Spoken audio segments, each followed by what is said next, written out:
यूं तो किसी के दर्द से उन्हें ज्यादा सरोकार नहीं होता, लेकिन उस बेटी की सांसों पर सियासत करने वालों को भी शायद फैसले की इस तारीख का था बेसब्री से इंतजार।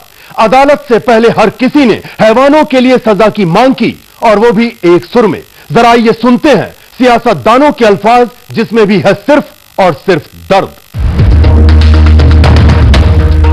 सियासत उनका पेशा है और वो अपने पेशे से कभी नाइंसाफी नहीं करते।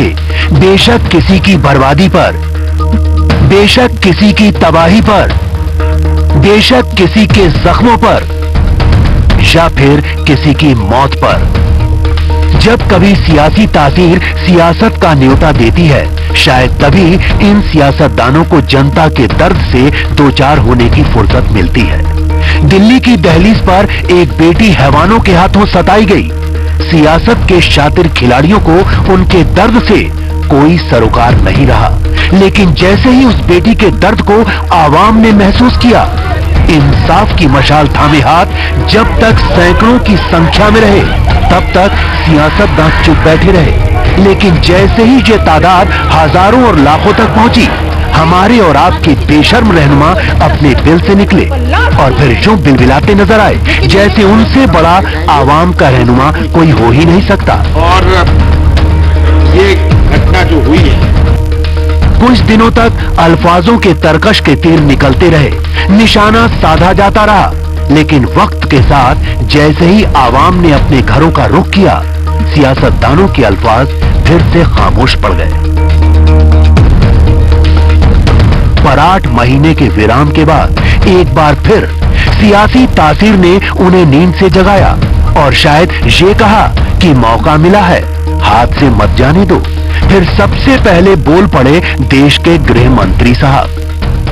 जो दिल्ली पुलिस ने जिस तरह से इन्वेस्टिगेशन किया है, उसकी भी यशस्विता है, और उसके बाद हमने जो कानून में बदलाव किए हैं, अभी ये तो पिछले कानून में हो गया, अभी जो भी इस तरह के एक्शन हो जाएगी तो उस पर कानून बड़ा तगड़ा कानून किया है, उसे फांसी ही दी जाएगी।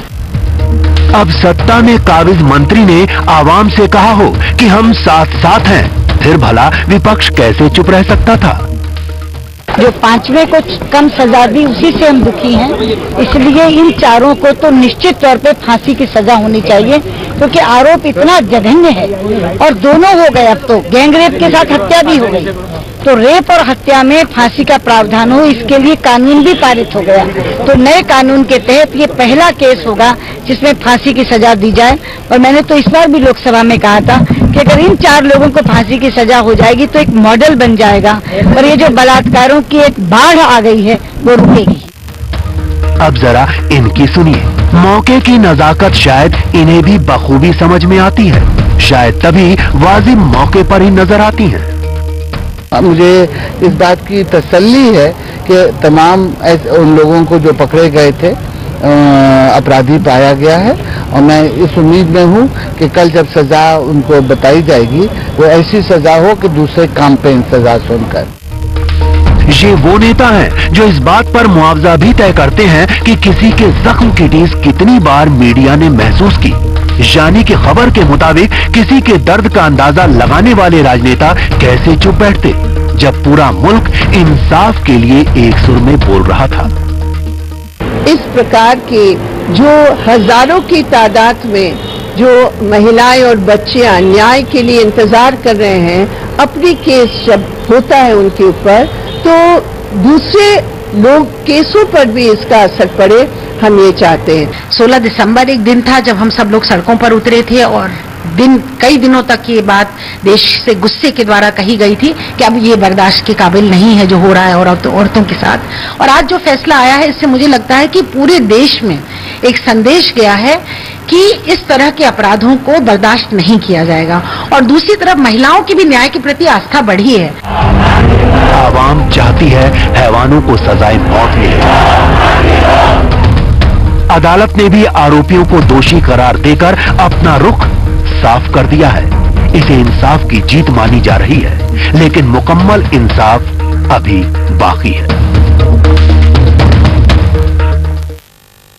ये सियासतदान वक्त के तकाजे के साथ दर्द की किश्त चुकाने के लिए सामने आते हैं और अब भी शायद वही किश्त अदा कर रहे हैं। लेकिन कहीं मत जाइएगा, ब्रेक के बाद हम मिलवाएंगे उस मां बाप से जिनके जहन में है तो बस अपनी मरहूम बेटी की यादें और उसका दर्द।